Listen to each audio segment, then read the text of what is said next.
একটু ডিফাইন ভাবে বলতে চান যে কোনো তথ্য কিংবা খবর কিংবা সংবাদ আপনি যদি যখন এক বা একাধিক মাধ্যম যেমন আলোকচিত্র এবং অডিওর সাহায্যে রিপ্রেজেন্ট করেন কিংবা প্রেজেন্ট করেন তাকে মাল্টিমিডিয়া বলা হয়ে থাকে। এখানে দুটো অংশ থাকে, একটা হচ্ছে কি আলোকচিত্র আর একটা হচ্ছে মাল্টিমিডিয়া। তাহলে কি দুইটা মাধ্যম আছে এখানে, তাই এটাকে আমরা মাল্টিমিডিয়া বলে থাকি। এখন মাল্টিমিডিয়া কিন্তু বিভিন্ন ধরনের হয়ে থাকে। এখন মাল্টিমিডিয়া হতে পারে যেমন আমরা একটু আগে যেটা বললাম যে ডেফিনেশনে যে আলোকচিত্রও থাকবে সাউন্ডও থাকবে, কিন্তু শুধু আলোকচিত্র থাকলেও কিন্তু আমরা এটাকে মাল্টিমিডিয়া বলে থাকি, কারণ কি এটার মধ্যে আলোকচিত্রের মধ্যে বিভিন্ন ধরনের মাধ্যম আছে, কিংবা শুধু অডিও যেটা আছে ওটাকে আমরা মাল্টিমিডিয়া বলে থাকি। কারণ কি একটা অডিওর মধ্যে অনেক ধরনের কি বলে ইনস্ট্রুমেন্ট ব্যবহার করা থাকে, কিংবা হচ্ছে অনেক ধরনের সাউন্ড যেটা আমরা শুনতে পাই, যেমন আমরা গান শুনি কিংবা অন্যান্য যে ছবি জিনিসগুলো শুনি, এগুলো হচ্ছে কি। আচ্ছা, তারপরে এখন কম্পিউটারের ক্ষেত্রে হচ্ছে সবচেয়ে ইম্পর্টেন্ট হচ্ছে এখন মিডিয়া প্লেয়ার। এখন হচ্ছে আপনার কাছে মিডিয়া প্লেয়ার আপনার কম্পিউটার। এখন দেখেন আপনি যখন মাইক্রোসফট উইন্ডোজ চালান তখন আপনার কম্পিউটারে by default Windows media player install করে দেওয়া থাকে। By default Windows media player install করে দেওয়া থাকে। তো উইন্ডোজের আমরা যে ভার্সনগুলো এখন চালাই উইন্ডোজ 8 কিংবা হচ্ছে গিয়ে উইন্ডোজ 7, এগুলোতে হয় কি যে ম্যাক্সিমাম ধরনের আর কি প্রোটেক্ট দেওয়া থাকে। যেমন হচ্ছে কি আপনি ইচ্ছা করলে হয়তো বা কি বলে যদি আপনার উইন্ডোজ রেগুলার আপডেট হতে থাকে তাহলে দেখবেন আপনি 3GB video, MP4 video, FLV video গুলো প্লে করতে পারতেছেন উইন্ডোজ মিডিয়া প্লেয়ার থেকে। কিন্তু আদারওয়াইজ দেখবেন হচ্ছে কি আপনার ডিভিডি থেকে কিছু কপি করেছেন উইন্ডোজ মিডিয়া প্লেয়ার থেকে দিয়ে ওপেন হচ্ছে না, ওপেন হয় না, কারণ কি ওগুলো আলাদা আলাদা ফরম্যাটে থাকে। এটা হচ্ছে কি যেমন ডিভিডি সবচেয়ে পপুলার ফরম্যাট হচ্ছে লাস্টে দেখবেন .vob লেখা থাকে বড় হাতে, .vob কিংবা ভগ ফাইল। আর ভিডিও যেসব সিডি গুলো আছে, ভিডিও যেসব সিডি গুলো আমরা বাজারে কিনতে পাই ওগুলো থেকে কপি করলে দেখবেন লাস্টে .dat লেখা আছে। ঠিক আছে, এগুলো হচ্ছে কি এক একটা ফরম্যাট। আর .dat হচ্ছে গিয়ে সবচেয়ে পপুলার হচ্ছে সিডি প্লেয়ারের জন্য। আমাদের সিডি প্লেয়ার আছে না, আগে আমরা ইউজ করতাম, এখন পপুলারিটি অনেক কমেছে। তো এখন কম্পিউটার কিংবা মোবাইলের কারণে পপুলারিটি অনেক অনেক অনেক কমে গেছে। যেমন হচ্ছে আগে আমাদের ক্যাসেট প্লেয়ার ছাড়া দিনে চলতোই না, সকালবেলা উঠে ক্যাসেট প্লেয়ারে একটা ফিতা ক্যাসেট যেগুলো ছিল ছোট ছোট, তো ওগুলোর মধ্যে আমরা লাগিয়ে তারপরে কি করতাম ওই কি বলে গান টানার জন্য অনেকক্ষণ ধরে রাখতাম, তারপর একটা আইডিয়া করতাম যে বেশ মতো টানা হয়ে গেছে। ঠিক আছে, তারপর হচ্ছে গিয়ে গান শুনতাম। কিন্তু তারপর কি আসলো, MP3 প্লেয়ার আসলো, ছোট ছোট MP3 প্লেয়ার আসলো এবং এগুলো খুব অ্যাফোর্ডেবল হলো এবং পোর্টেবল। আমি মাঠে বসে বসে গান শুনতে পারতেছি, তাই কি ওদিকে মুভ করলাম। তারপরে কি আস্তে আস্তে পোর্টেবল হতে হতে তারপর ল্যাপটপ আসলো, তারপর হচ্ছে কি এখন আপনার মোবাইলে গান শুনতে পাওয়া যায়। তবে ল্যাপটপের আগে মোবাইলটাই বেশি পপুলারিটি পেয়েছে, কারণ কি এখন ওই চাইনিজ মেড কিছু মোবাইলগুলোর মধ্যে অন্য কোনো ফাংশন থাকার না থাক audio player and video player দেওয়া থাকে, audio player and video player দেওয়া থাকে, তাই আমরা সবসময় এগুলো শুনতাম, গান শুনতাম। তো এগুলো হচ্ছে গিয়ে আমাদের বাইরের দিকে প্লেয়ার। কিন্তু কম্পিউটারে যখন একটা গান চলবে না তখন আপনি কি করবেন? কম্পিউটারে যখন একটা গান চলবে না, কিংবা ধরেন হচ্ছে কি আপনি একজন ফ্রেন্ডের কাছ থেকে একটা গান নিয়ে আসলেন কিংবা একটা মুভি নিয়ে আসলেন, কিংবা হচ্ছে কি আপনি ইন্টারনেট থেকে একটা ভিডিও কালেক্ট করলেন, কিন্তু এটা চলতেছে না, এটা চলছে না, ফর সাম রিজন এটা চলছে না। এখন আপনি এটা কি করবেন, কিভাবে প্লে করবেন? আমরা আজকে এই জিনিসগুলোই দেখবো। আপনারা যদি একটু লক্ষ্য করে দেখেন এদিকে যেমন আমার ডেস্কটপে দেখেন কয়েকটা আছে, সংস আছে। তো আমার এখানে কি দেওয়া আছে, KMP মিডিয়া প্লেয়ার ইনস্টল দেওয়া আছে। আচ্ছা, KMP মিডিয়া প্লেয়ার আমি কেন ইনস্টল দিয়ে রেখেছি, কারণ কি এগুলো প্রত্যেকটা যা যা ফরম্যাট আছে সবগুলো ফরম্যাট সে সাপোর্ট করে। আপনি .vob বলেন, MP3 বলেন, আদারওয়াইজ আপনি ডেট ফাইল বলেন, অথবা MPEG-4 লেয়ারের ফাইল বলেন, কিংবা যে কোনো ধরনের। আচ্ছা, আমি যে জিনিসগুলো এখন বললাম এগুলো হচ্ছে অ্যাকচুয়ালি ফরম্যাট, এগুলো হচ্ছে কি অ্যাকচুয়ালি ফরম্যাট, এক এক ধরনের ফরম্যাট। এখন আপনি কিছু এগুলো তো পপুলার ফরম্যাট, যেমন কিছু কিছু ফরম্যাট আছে FLAC. ঠিক আছে, ওগুলো আপনি দেখলে বুঝবেন না অডিও ফাইল নাকি বলতে পারবেন না, কারণ কি আপনার কম্পিউটার যদি একটা ইউনিভার্সাল প্লেয়ার ইনস্টল দেয়া না থাকে। তো প্রথম দিকে একদম প্রথম দিকে ইউনিভার্সাল প্লেয়ার গুলো পাওয়া যেত, কিন্তু এগুলো টাকা দিয়ে কিনতে হতো, এগুলো টাকা দিয়ে কিনতে হতো। তাই তাই হতো কি আমরা দেখতাম যে ওই মিডিয়া প্লেয়ার ক্লাসিক, যারা কম্পিউটার চালায় তাদের কাছে দেখবেন মিডিয়া প্লেয়ার ক্লাসিক নামের একটা মিডিয়া প্লেয়ার আছে, এটা খুব পপুলার ছিল, দেখতে খুবই খারাপ ছিল, এটার অপশন গুলো কেমন কাঠখড় টাইপের ছিল, কিন্তু এটার কাজ খুবই ভালো ছিল। আপনি যে কোনো ফাইল প্লে করলে ওই ফাইলটা প্লে চলতো, কারণ ওইটাই একমাত্র ফ্রি মিডিয়া প্লেয়ার ছিল তখন আমাদের মধ্যে, আগে আমরা যেটা কালেক্ট করতে পারতাম। দেন এখন ইন্টারনেটের পরিসর বাড়ছে, আমরা নিজের অ্যাড দেখতে পাচ্ছি ফেসবুকে, কিংবা হচ্ছে কি যখন আমরা সার্চ করি ব্রাউজ করি বিভিন্ন ধরনের মিডিয়া প্লেয়ার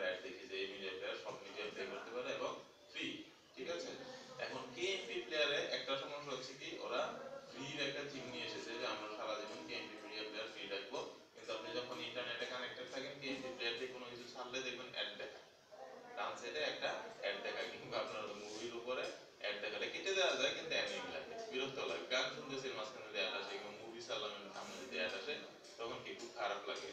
তা আমরা সবসময় নেটে কানেক্ট থাকি না বলে কি এমপি প্লেয়ার ইনস্টল দিয়ে রেখেছি। আদারওয়াইজ আর অন্য কথা হচ্ছে কি, যখন এখান থেকে গিয়ে আর মাল্টিমিডিয়া দেখার কোনো শখ থাকে না, তাই আর কি এমপি প্লেয়ার এখন এটার মধ্যে ইনস্টল দেওয়া আছে। কিংবা আমার পার্সোনাল ল্যাপটপ কিংবা ডেস্কটপ হলে আমি এমপি প্লেয়ার এখন আর চালাই না, কিন্তু প্লেয়ারটা খুবই ভালো। এখন ধরেন আমার কম্পিউটারে কেএমপি মিডিয়া প্লেয়ার ইনস্টল দেওয়া নেই, কিন্তু আমার ডট ফ্ল্যাগ ফরম্যাটের একটা কি ডাউন কি বলে অডিও প্লে করা লাগবে, তখন আপনারা কি দেখবেন, হয়তো আমার কাছে একটা ফ্ল্যাগ ডট ফ্ল্যাগ আছে।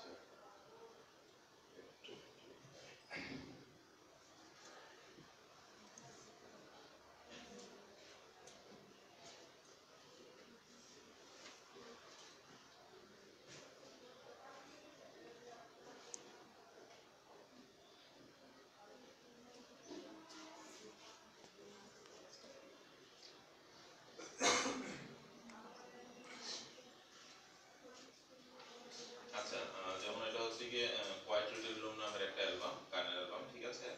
তো এটা আমি ডাউনলোড করেছি। এখন দেখেন প্রত্যেকটার মধ্যে কি ফ্ল্যাগ লেখা আছে, ঠিক না? প্রত্যেকটার মধ্যে ফ্ল্যাগ লেখা আছে। এখন যদি আমি এই ফাইলটাই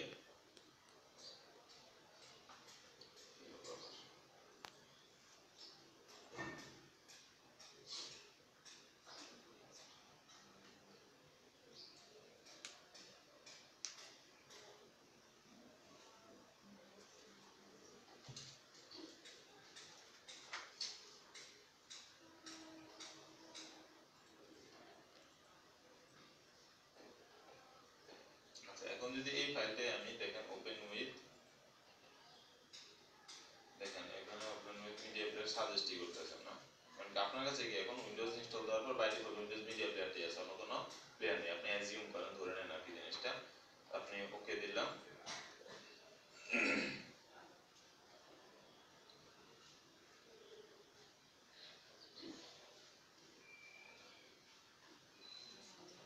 ঠিক আছে, গানটা চলবে না,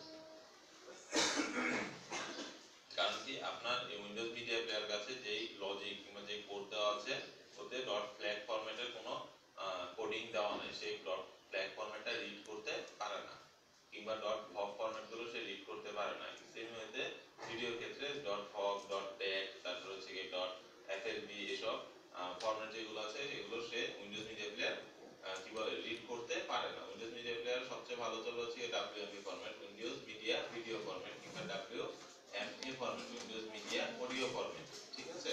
তাহলে কি ওগুলো উইন্ডোজের নিজের একটা ফরম্যাট, ওগুলো তো ভালো চলবে। এছাড়া এখন হচ্ছে কি আমাদের উইন্ডোজ এটা আপডেট হওয়াতে দেখা যায় যে আমাদের কিছু কিছু এফএলপি ফাইল অনেক সময় চলে যায়, কিংবা কিছু কিছু কম্পিউটারে দেখুন একটা ভগ ফাইলও উইন্ডোজ মিডিয়া প্লেয়ার দিয়ে চলতেছে, কারণ কি তারা রেগুলার উইন্ডোজ আপডেট করে। আদারওয়াইজ তারা কোনো কোডেক ইনস্টল দিয়েছে। কোনো কোডেক বলতে হচ্ছে কি আপনার এই ডট ফ্ল্যাগ কিংবা ডট এমপি3 এগুলো রিড করার জন্য বাই ডিফল্ট একটা কি বলে মেশিনকে ইনস্ট্রাকশন দেওয়ার জন্য বাই ডিফল্ট একটা লজিক কিংবা সফটওয়্যার, এটাকে বলা হয়ে থাকে কোডেক। কোডেক কি করে, এই যতগুলো ফরম্যাট আছে সবগুলোকে রিড করতে সাহায্য করে, কারণ কি আমরা তো অডিও আর ভিডিও দেখি, কিন্তু হার্ডওয়্যার আর সফটওয়্যার তো অডিও ভিডিও দেখে না। হার্ডওয়্যারের মধ্যে অল্টারনেটিভ কারেন্ট আসে, আর কনভার্টে ডিরেক্ট কারেন্ট হয়, ডিরেক্ট কারেন্ট হয়ে সার্কিট বোর্ডে যায়, সার্কিট বোর্ড 0 1 বাজে, আর সারা কোনো কিছু বোঝে না যতক্ষণ পর্যন্ত ডিজিটালে থাকে। তারপর আবার যখন আউটপুট দেয় তখন এটাকে আবার অ্যানালগে রূপান্তর করে আমাদের ডিসপ্লেতে আনে, ডিসপ্লে থেকে ডিসপ্লে আবার কি করে এটাকে কনভার্ট করে ডিজিটালে কনভার্ট করে সে আমাদেরকে আবার 0 1 0 1 এই হিসেবে দেখাচ্ছে। কিন্তু আমরা যেই লজিক দিয়ে রেখেছি, লজিকের কারণে আমরা ভিডিও দেখতেছি অথবা অডিও শুনতেছি, কিংবা আমরা ইন্টারনেট ব্রাউজ করতেছি, ঠিক না? হার্ডওয়্যার গুলো ঠিক এভাবে কাজ করে। তাই হার্ডওয়্যারকে কাজ করার জন্য হার্ডওয়্যারে যথেষ্ট পরিমাণে সফটওয়্যারের সাপোর্ট লাগে। তাই এখন যদি আমরা এই গানটা প্লে করতে চাই, যখন ধরেন এখন তো বাই ডিফল্ট ইতে আছে, ধরুন আপনার কম্পিউটারে কোনো মিডিয়া প্লেয়ার কেএমপি প্লেয়ার দেওয়া নেই, আপনার উইন্ডোজ মিডিয়া প্লেয়ারই দেওয়া আছে, উইন্ডোজ মিডিয়া প্লেয়ারই দেওয়া আছে। এখন কি ফাইলগুলো ঠিক এরকম দেখাচ্ছে, ঠিক না? তো আপনি যখন এটার উপরে রাইট বাটন ক্লিক করবেন দেখবেন চলবে না।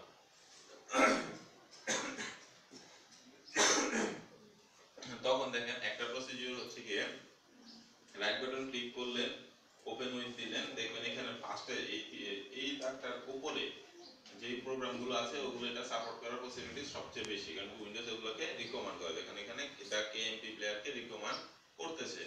আদারওয়াইজ এখানে যদি নাও থাকে, অনেক সময় আছে উইন্ডোজ রিকমেন্ড করতে পারে না কিংবা ফর সাম রিজন রিকমেন্ডেড হয় না।